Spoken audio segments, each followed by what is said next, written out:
Perkenalkan, kami mahasiswa Prodi Keperawatan Tapanuli Tengah, Poltekkes Kemenkes Medan.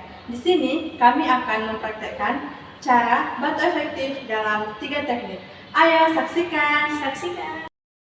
Jadi, adapun pengertian batu efektif yaitu cara batuk yang dilakukan dengan teknik tertentu untuk mengeluarkan lendir atau dahak dari saluran pernapasan dengan cara efektif. Adapun tujuan dari batu efektif yaitu untuk membersihkan saluran nafas kita dari dahak, lendir, ataupun kotoran yang ada di saluran pernapasan kita, sehingga dapat membantu saluran pernapasan kita menjadi lega dan nyaman.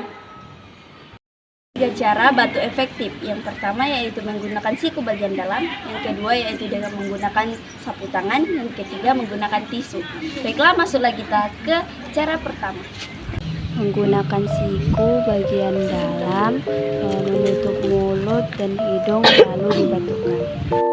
Selanjutnya itu menggunakan tisu dengan meletakkan tisu di atas kedua telapak tangan, lalu menutup mulut dan hidung menggunakan tisu.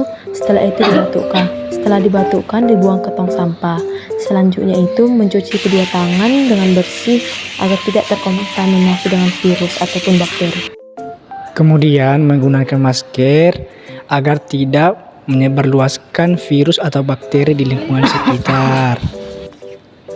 Kemudian membuang masker ke tempat sampah. Lalu kemudian mencuci tangan di air yang mengalir supaya bersih. Sekian dari video kami. Arigatou gozaimasu.